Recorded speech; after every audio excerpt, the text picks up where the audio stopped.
So we came back from a trip. Thought we got a lot of productive work with the Patriots. Playing against any quality opponent, which we did with the Browns and the Patriots. Been 2 very, very good weeks for our team. I think these competitive practices against other teams are probably the best thing you can do for your team in training camp in terms of preparing them for the competition they're going to see. Obviously, the intensity raises up, the volume's very high as far as building in the conditioning and the fundamentals for the players. You get some schemes that you haven't predicted on the front end, some things different teams are trying out while they're not in a preseason game. They're trying to hold from different opponents to watch on tape. So you get to look at a lot of different things that you can adjust as coaches and players and move forward. So I'm pleased with the work we've got in the last 2 weeks. We're a better team for it. Now our focus shifts into the game Sunday against the Patriots, and obviously we'll get ready for the season after that. So that being said, any questions you have? How do you handle this game? What's sort of the plan? How long you play the starters? Who gets into the game? So we'll finalize all the personnel decisions later today, so the players know tomorrow. But as I've said the entire time, we're going to handle this as truly a dress rehearsal for the season. We expect to play the majority of our players for a minimum one half. And we're going to make sure there's some key positions. We have to see some guys with a little bit of extended exposure to make the right decision on the roster. Still some jobs that are very competitive for the final 53. We'll make sure we have enough film and evidence and exposure to make the right decision. Will Saquon play? He will not play in this game, no. We'll dress him out. He'll go through warm-up. We'll continue him on through ramping up. He won't play. Him or Rudolph won't play in this game. The other players, there's a lot of guys, still decisions being made. We'll see how they come out today and even some tomorrow to see how they're going to look for the game. So I can't give any final answers on a lot of the guys. But in terms of Saquon, our focus with him, he had a good productive week. All right, last week. He did a good job when he got to New England with us. The volume we were looking for yesterday with him is exactly what we hit.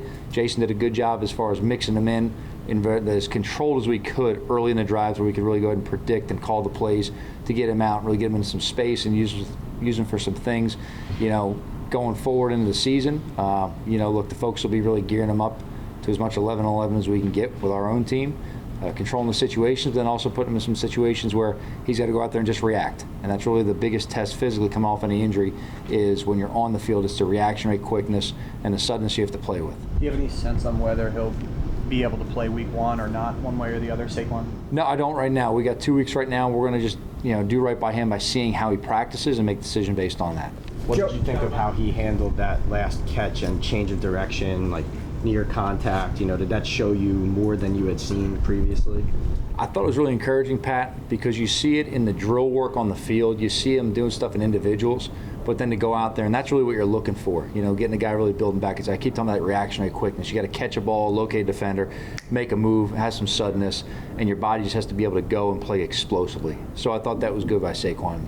As he mentioned afterwards, he goes, I would have gone a lot further than when you blew the whistles. Yeah, I'm sure he would have. But, look, it was good. He was out there. He was enjoying it. You could see the smile on his face. It's good having him out there with us. Joe, in terms of making decisions on who makes the team or not, at this stage, in your mind, though, do you feel you have a clear picture, or are a lot of things still up for grabs? Well, there's a number of positions that are still for grabs. And as we'll go into every game, every season, the best players will play. So whoever's practicing better will get the nod that week in the game. In terms of the majority of the team at this point, we have a pretty clear picture on a lot of positions. We've had a number of exposures to these guys, whether it's preseason games, whether it's competitive practices, whether it's practices here in training camp, as well as our knowledge of them, some of the things they've done for us in the past here or elsewhere. But they got to go out there and they got to play, and they got to play with consistency. So there is a clear picture for a majority of the roster, but there's still a lot of positions that are for grabs. What positions are you talking about when you keep saying for grabs? What gets your extra attention this last week here? I'm not going to go into individual assessments right now. I'll talk with the team directly about that, but I'm not going to go ahead right now and put out positions of note to watch. Joe, do you have experience with guys who make a jump in that last preseason game and make the team, who surprise you? I mean, is it too late for some guys, or can they? No, it's never too late. And again, we still look at this more like that third preseason game. We kind of treat those earlier ones. We kept saying more like the first or fourth preseason game for guys to really go ahead and make an impression. This to me is more the third preseason game where you're getting your guys as ready as you can for week 1. At the same time, you've got to really go ahead and see a lot of other guys that are in competition and see if they can make that kind of lasting impression for you. Now, look, we've had a lot of exposure, so one play is not going to make it, but no, it's never too late. Joe, how did Adoree come out yesterday? You said he was going to work with the trainers a little bit. Yeah, he's going to be out moving around with our trainers and all today. I know the medical team's optimistic about this guy. We're going to just kind of continue with the progression of his rehab to get him back with the team, but he's moving along nice. So what do you think of the offensive line in these joint practices, and just where do you think they are right now? Yeah, obviously we played against two very quality opponents with a lot of talent, different schemes, so different challenges. Thought we handled a lot of things very well. There's a lot of things that we got to learn from and clean up. You know, it's really about consistency. You know, with the entire team, the offensive line's got to play those 5 guys as one. And again, we'll play 6 to 7 if we have to, based on having guys ready for the game. So a lot of things I'm very encouraged with, and obviously there's still things to learn off of and correct. We got to keep getting better every day with it. Joe, back to Dory. When I think back to last year, you guys kind of had that revolving door opposite James Bradbury every week. For as long as Dory's out, are you back to a revolving door, or do you feel Rodarius or someone else has stepped up where they're that next guy on the depth? We'll see how they play within the next, Sunday night as well as next couple weeks. So in terms of answering that question of, I don't look at it as a revolving door. I look at it as if you're at the game, you're there to play. You know, we're not bringing guys just to dress out and eat hamburgers. Like, if you're at the game, you're there to play. How has Rodarius' camp been? I mean, it seemed like he was targeted a lot that first game, and then, just watching from television, it seemed like he played much better the second. Yeah, he's got a lot of ability. He's got some good instincts. I think for any young player, it's about just getting in the games and learning from the experiences, and we've seen improvement the entire way through with him. And there's things you just have to stay on and correct with every player, techniques and situational awareness. But he's definitely a guy we've seen improvement from along the way. He's a hard worker. He's got good competitiveness to him. He's a guy that, you have confidence in because he's going to go out there and give it 100%. He's a young player. It's our job as coaches to put him in the right position and keep coaching and correcting him. But he's done enough this training camp to show that he has ability to, develop into that position. He walked off yesterday. Is he good to go, Rodarius? He walked off at some point at the end, near the end of practice with the trainer. He should be good to go. When you evaluate the offense, like after this week, is it about the execution from the game, or is it about actually scoring? Like, what are you looking for in that regard? Yeah, to me, based on how we play, this is really more about the execution and consistency of it right there.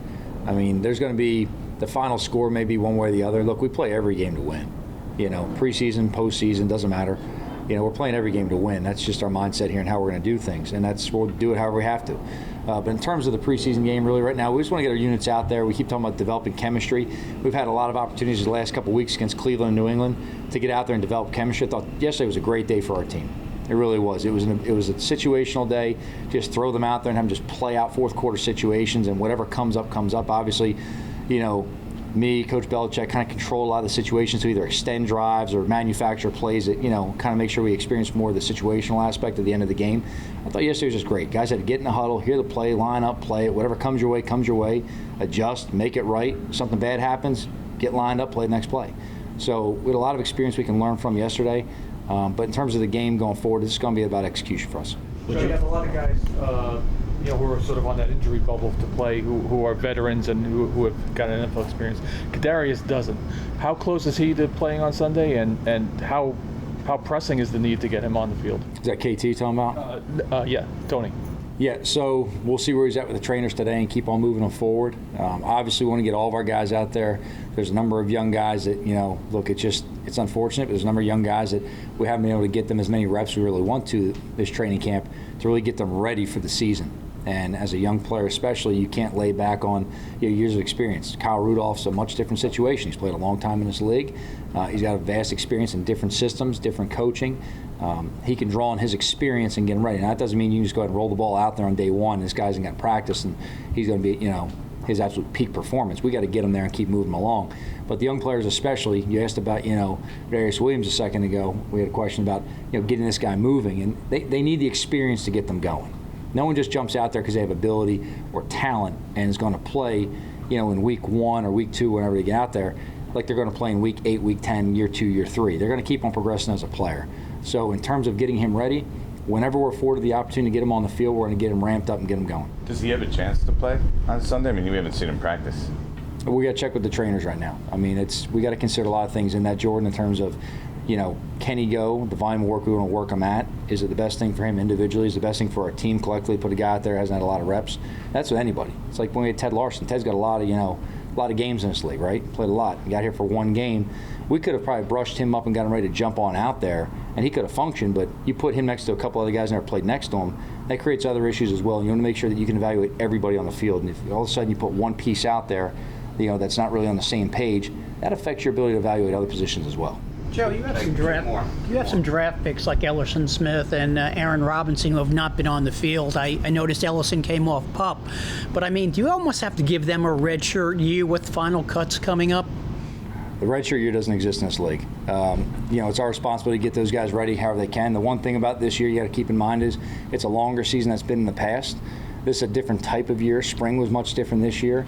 Training camp having less time in the spring and leading into the first game where you actually have a, deadline to get guys ready for a game, that changes the whole timeline of preparing your team, to be honest with you. And there's a lot of things that these young guys, that they can get on the field, didn't have the experience to get out there and do. So we got to prepare them however we can. Like I said a second ago, it's unfortunate. A couple of these young guys haven't been able to get out there and get the experience. But like anybody else, we got to get them going and get them rolling. This is, look, last year Xavier McKinney. It was unfortunate we lost him in training camp, didn't have any preseason games, missed a chunk of the season on the front end. When we got him back on the back end, as I explained then, we're going to ramp him up and build him up and not kind of try to take him from 0 to 100 right away. But he's become a productive player for us. And by the end of the year, he was obviously playing a lot more and a lot more productively because we allowed him the opportunity to really learn and gain that experience little by little as we go. So it won't be too much different with all these young players you're going to see. We're not going to take them, just throw them in there and say, hey, now go handle a full game. You're going to bring them a specific plan, let them execute and focus on that, keep their windows small, and then grow it a little bit as you go. But you might have to carry them on in 53 and then IR them? Yeah, there's always a lot of gymnastics with the roster this time of year. Joe, two quick ones. Is Aziz something you're going to have to manage long-term through the season? And then the other one is, would you like to see Galladay and Daniel Jones get at least some game action before the preseason ends, or would the priority be more like week 1? So I'd say the second part first. In terms of Daniel with Kenny, we're not going to see Kenny in the game this week. He's not going to play, so that's not going to be out of there. We have to make sure we get that experience however we're afforded before we get to week 1. In terms of, go back to the first part again, Aziz and management. You're going to have to manage long term. His came really more off, kind of something that happened in practice. The other day we had to kind of calm down, and he got out there and we kind of, watched his volume the last couple of days. Time will tell. We're trying to learn all these young guys, learn their bodies, learn these new guys. I know Aziz, the program he came out of, I know they go hard. They go 4 days a week, they go hard. I've lived in that program before at a different place. But I know what he had to go through before. We've talked to his coaches, his trainers, and understood what he did in college in terms of how they were able to manage him to a degree. But again, this is a guy that shows every day to work. So, for us, we're not going to take the approach with any player of, we're going to limit them at this point. They can't do X, Y, and Z throughout the season. We'll just have to take it kind of on a case-by-case basis of what's best for them. We just got to be smart about when we prepare players, that we make sure that they're prepared for whatever they have to do on Sunday. And that's physically and mentally.